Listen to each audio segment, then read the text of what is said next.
بسم اللہ الرحمن الرحیم الحمد للہ رب العالمین وبہ نستعین وصلی اللہ وسلم علی سید الانبیاء والمرسلین وعلی آلہ واصحابہ اجمعین ومن تبعہم بإحسان الی یوم الدین، اما بعد۔ کل کا جو درس تھا سورۃ المائدہ کا تعارف، اس میں ہم نے سورۃ المائدہ سے متعلق دو خصوصیتیں بتائی تھیں۔ اس میں کی جو دوسری خصوصیت ہے، جس کے بارے میں شیخ الاسلام ابن تیمیہ رحمہ اللہ نے کہا تھا کہ اس صورت میں حلال حرام اوامر و نواہی اس کثرت سے ہیں جو کسی اور صورت میں نہیں ہے۔ عمرو بن شرحبیل رحمہ اللہ کے حوالے سے بھی بتایا تھا کہ امام سعید بن منصور رحمہ اللہ اپنی سنن میں انہوں نے اپنی سند سے ان کے قول کو پیش کیا ہے کہ اس میں 18 فرائض ایسے ہیں جو کسی اور صورت میں نہیں بیان کیے گئے ہیں۔ آج کی اس نشست میں میں آپ کے سامنے دو باتیں رکھوں گا۔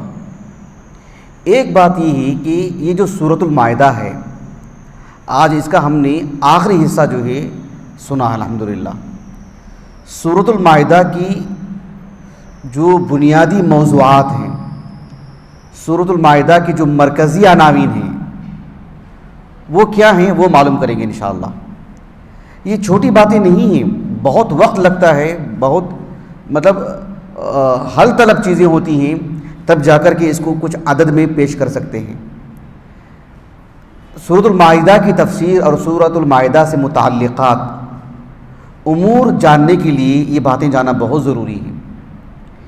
یہ اصولی مبحث ہے کہ سورۃ المائدہ کے جو موضوعات ہیں بنیادی طور پر 4 امور ہیں۔ اس میں کتنے؟ 4 امور۔ سب سے پہلی بات یہ ہے کہ اس میں عقیدہ توحید کو پیش کیا گیا ہے۔ سوال پیدا ہوگا کہ تو دیگر سورتوں میں بھی ہیں، سورۃ البقرہ میں بھی ہے، سورۃ آل عمران میں بھی ہے، سبھی سورتوں میں ہیں۔ بات ایسی نہیں ہے۔ عقیدہ توحید جب کہتے ہیں تو اس کے پھر کئی اجزاء ہیں، اس سے متعلقات باتیں بھی بہت ہوتی ہیں۔ تو سورۃ المائدہ میں توحید سے جڑے جو مسائل ہیں، خصوصیت کے ساتھ 2 بڑی باتیں اس سورت میں نمایاں کر کے پیش کیا گیا ہے جگہ جگہ۔ ایک ہے الولاء والبراء، اللہ رب العالمین کی خاطر محبت، اللہ سبحانہ و تعالیٰ کی ذات کے لیے بغض۔ یہ بہت وسیع موضوع ہے، یہ اس سورت کا بنیادی موضوع ہے۔ ایک اور موضوع جو اس سورت کا ہے وہ یہ ہے الحکم بما انزل اللہ، اللہ رب العالمین کی شریعت، اسی کو حرف آخر کے طور پر ماننا۔ زندگی کے سبھی امور میں اللہ رب العالمین کا قانون، اللہ کا دستور، اللہ رب العالمین کا فرمان۔ آپ دھیان دیجئے، شیخ الاسلام محمد بن عبد الوہاب النجدی رحمہ اللہ کی ایک چھوٹی سی کتاب ہے، چھوٹا سا رسالہ، نواقض الاسلام۔ نواقض الاسلام بہت ہی اہم کتاب آپ کی۔ اس کتاب میں آپ دیکھیں گے، اس کتاب کے جو شارحین ہیں اکثر و بیشتر سورۃ المائدہ سے دلائل دیتے ہیں۔ اب دوبارہ پڑھ کر کے دیکھیے میری اس بات کو سننے کے بعد، اس لیے کہ توحید کے جو 2 بڑے مسائل ہیں، ایک ہے الولاء والبراء، ایک ہے الحکم بما انزل اللہ، یہ اس سورت کا لب لباب ہے، خلاصہ ہے۔ یہ اس سورت کی بنیادی موضوعات ہیں، توحید سے جڑے ہوئے ہیں۔ اچھی طرح بات واضح ہو گئی؟ یہ ایک موضوع ہے اس سورت کا۔ ایک دوسرا موضوع ہے، وہ ہے کہ اللہ سبحانہ و تعالیٰ نے اس سورت میں شروع سے لے کر آخر تک ہر 2 آیتوں کے بعد بارہا اس سورت میں اللہ رب العالمین نے ایفاء عہد پہ زور دیا ہے۔ یہ اس سورت کا جو ہے ایک اہم موضوع ہے۔ اللہ رب العالمین اور بندے کے درمیان ایک معاہدہ ہے، خود بندے اور بندے کے درمیان معاہدے ہوتے ہیں، اس کی پاسداری کرنا، اسے طاقت کے بقدر نبھانا، اس کی مخالفت نہیں کرنا، اس میں نفاق نہیں آنا ہے، اس میں شفافیت ہونی چاہیے، اس پر اللہ رب العالمین نے خوب زور دی اس صورت میں۔ اللہ سبحانہ و تعالیٰ اور بندے کے درمیان جو معاہدے ہوتے ہیں توحید سے متعلق، اتباع سے متعلق، اللہ کے نبی کی بات ماننے سے متعلق، اللہ کے کلام کو ماننے سے متعلق، اس کی دین کی تبلیغ سے متعلق، اس میں بہت ساری باتیں آ جاتی ہیں۔ خود بندے بندے سے متعلق شادی بیاہ کے مسائل ہوں، بیع کے مسائل ہوں، کوئی کسی ادارے سے جڑتا ہے، ایک ملک میں رہتے ہیں، ملک میں ایک جو باشندوں کے آپسی معاہدے ہوتے ہیں ملک کے ساتھ، ملک کے آئین کے ساتھ، سب چیزیں اس میں آ جاتی ہیں۔ اپنی طاقت کے بقدر اس میں جو ہے مکمل طور پر وہ کھڑے اترے، یہ اس صورت کا خلاصہ ہے۔ ایک تیسرا موضوع جو اس صورت کا ہے بنیادی طور پر اہم موضوع، وہ ہے اللہ رب العالمین نے اس صورت میں، چونکہ قرآن مجید کسی خاص قوم کی کتاب ہے کیا، جیسے غیر مسلمین میں بھی یہ غلط فہمی ہے اور مسلمانوں میں بھی نظریاتی طور پر نہ صحیح، عملی اعتبار سے یہ چیز آ گئی ہے کہ قرآن کس کی کتاب، مسلمانوں کی کتاب۔ ایسا نہیں ہے، اس پر جو ایمان لاتا ہے وہ مسلمان ہے۔ پہلے سے کوئی قوم نہیں تھی مسلم قوم کہ اس کے لیے کتاب دی گئی ہو، جو اس پر ایمان لاتا ہے وہ مسلمان ہے۔ تو اس اعتبار سے قرآن چونکہ اللہ کا دین، دین اسلام عالمی مذہب ہے نا، تو یہ کتاب عالمی مذہبی کتاب ہے۔ تو اس اعتبار سے اس صورت کا جو ایک تیسرا بڑا موضوع ہے وہ یہ ہے کہ ایک مسلمان اور دنیا بھر کے جتنے غیر مسلم ہیں ان کے درمیان کے مسائل پر گفتگو ہوئی ہے اس صورت میں، خصوصیت کے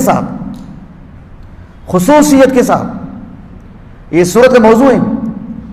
آپ دین پڑھنے والے ہیں، دین کو جو ہے درجہ بدرجہ کر کے پڑھنے والے ہیں، یہ بہت اصولی بات ہے۔ یہ اس تناظر میں سمجھنے کے لیے مسلمانوں اور غیر مسلمین سے متعلق، چاہے وہ ایک گلی کا معاملہ ہو، ایک گھر کا معاملہ ہو، ایک ملک کا معاملہ ہو، دنیا بھر کا معاملہ ہو، تو اس صورت میں مسلمان اور غیر مسلم کے درمیان کے جو معاملات ہوتے ہیں اس کو اس صورت میں خصوصیت کے ساتھ بیان کیا گیا ہے، اور اس میں بھی اخص یہود و نصارہ سے متعلق عالمی سطح کی گفتگو ہے اس میں۔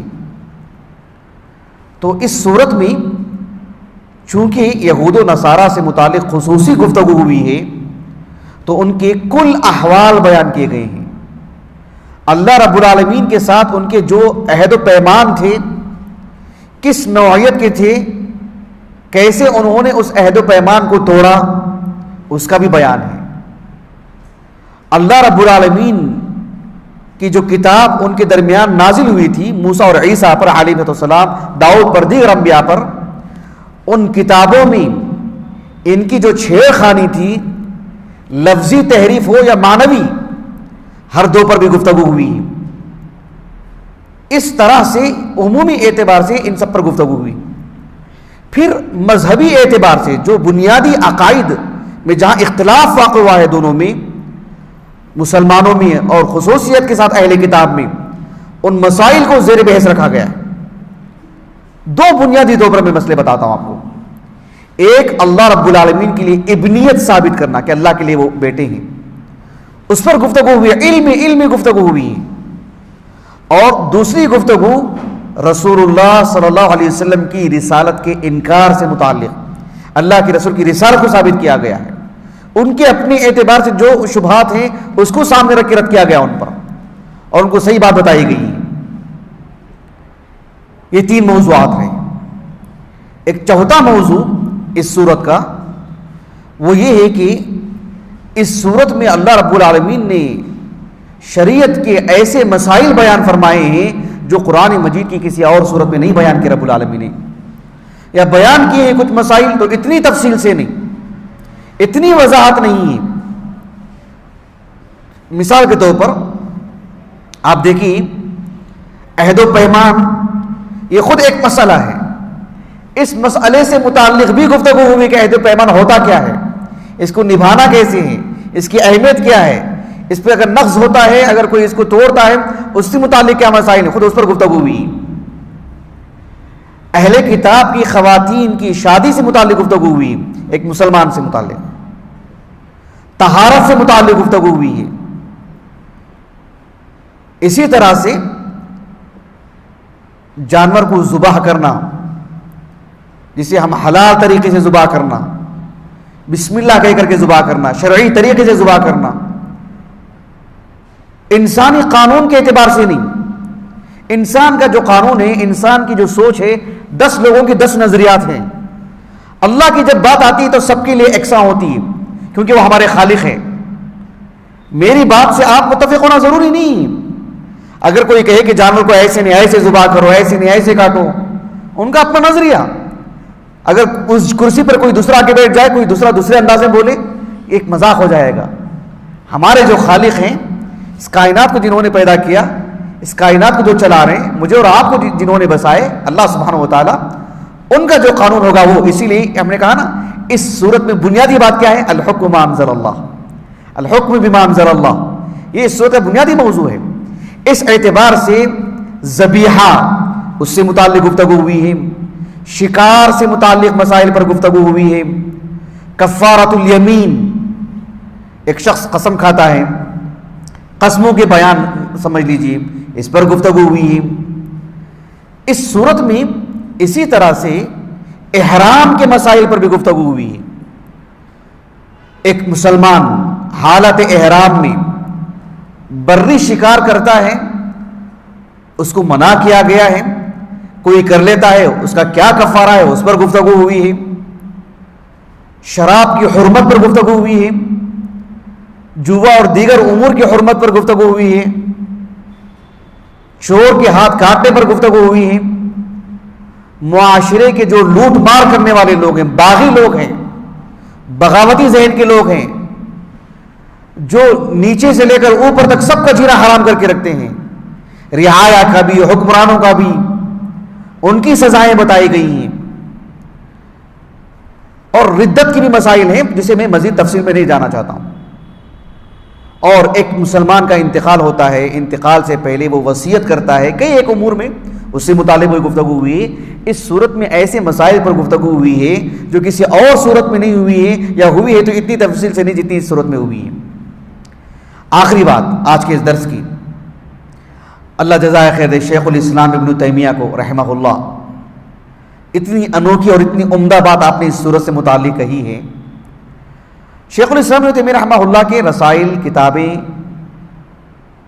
ابھی بھی برابر نئی نئی تحقیق سے چھپ رہی ہیں، نئی نئی معلومات سامنے آ رہی ہیں۔ المسائل والاجوبہ، یہ بھی ایک رسالہ ہے آپ کا، اس میں یہ بات ہے، یا شاملہ میں موجود ہے، وہیں سے میں نے پڑھا ہے۔ شیخ الاسلام ابن تیمیہ رحمہ اللہ نے کہا، یہ جو سورت ہے نا، سورۃ المائدہ، اس سورۃ المائدہ کا بنیادی موضوع ہم نے 4 بتائے، اس میں سے ایک یہ بھی ہے کہ ایفاء عہد، عہد و پیمان، جو بندہ اور رب کے درمیان ہوتے ہیں وہ بھی، جو بندے کے درمیان ہوتے ہیں وہ بھی۔ پہلی آیت کریمہ کیا ہے؟ کیا ہے پہلی آیت کریمہ سورۃ المائدہ کی؟ اللہ تعالیٰ نے فرمایا، یا ایھا الذین آمنوا اوفوا بالعقود۔ اللہ رب العالمین نے کہا کہ جو عہد و پیمان ہیں انہیں نبھائیں، انہیں پورا کریں۔ یہ پہلی آیت میں کہا نا رب العالمین، پھر اس کے بعد درمیان میں کتنے مسائل بیان کیے گئے ہیں جسے ہم نے خلاصے کے طور پر بیان کر دیا۔ شیخ الاسلام ابن تیمیہ رحمہ اللہ نے کہا، پہلی آیت میں اللہ تعالیٰ نے کہا کہ یا ایھا الذین آمنوا اوفوا بالعقود، پھر اس کے بعد بہت سارے مسائل بیان فرمائے۔ اگر کوئی بندہ اللہ کی توفیق سے اب ان مسائل پر طاقت کے بقدر عمل کر لیتا ہے تو اللہ رب العالمین نے کیا خوشخبری دی؟ آخری آیت کریمہ دیکھو اس سورت کی، آخری سے پہلی والی آیت کریمہ، قال اللہ ھذا یوم ینفع الصادقین صدقہم لہم جنات تجری من تحتہا الانہار خالدین فیہا ابدا ذلک ھو الفوز العظیم۔ ابن شیخ الاسلام ابن تیمیہ رحمہ اللہ نے کہا، پہلی آیت میں اللہ تعالیٰ نے کہا کہ عہد و پیمان کو پورا کرو، کر لیتے ہیں تو کیا کہا؟ ھذا یوم ینفع الصادقین صدقہم، یوم ینفع الصادقین صدقہم، کل قیامت کے دن اللہ رب العالمین کہیں گے یہی وہ بندے ہیں جو اپنی بات پہ سچے تھے، اپنے وعدوں کے پکے تھے، عہد پیمان کو مکمل کیا انہوں نے، پورا کیا انہوں نے، ان کے لیے جنت ہے، ان کے لیے جو ہے جنت کی نہریں ہیں، ہمیشہ جنت میں رہیں گے۔ سورت کا جو اختتام ہے سورت کے آغاز سے کتنا توافق رکھتا ہے، دیکھو کتنی مطابقت ہے۔ دیکھیے پہلے آیت میں کہا یا ایھا الذین آمنوا اوفوا بالعقود، اگر کوئی اللہ کی توفیق سے جو درمیان میں بے شمار مسائل بتائے گئے ہیں عمل کر لیتا ہے تو کہا اللہ خود گواہی دے رہے ہیں، قال اللہ ھذا یوم ینفع الصادقین صدقهم لهم جنات تجری من تحتها الانہار خالدین فیہا ابدا ذلک هو الفوز رضی اللہ عنہم ورضوا عنہ رضی اللہ عنہم ورضوا عنہ ذلک هو الفوز العظیم۔ سبحان اللہ، کتنی بڑی بات کہی شیخ الاسلام تیمیہ نے رحمہ اللہ۔ بہرحال میں اپنی بات کو ختم کرتا ہوں۔ سبحانک اللہم و بحمدک اشہد ان لا الہ الا انت استغفرک و اتوب الیک۔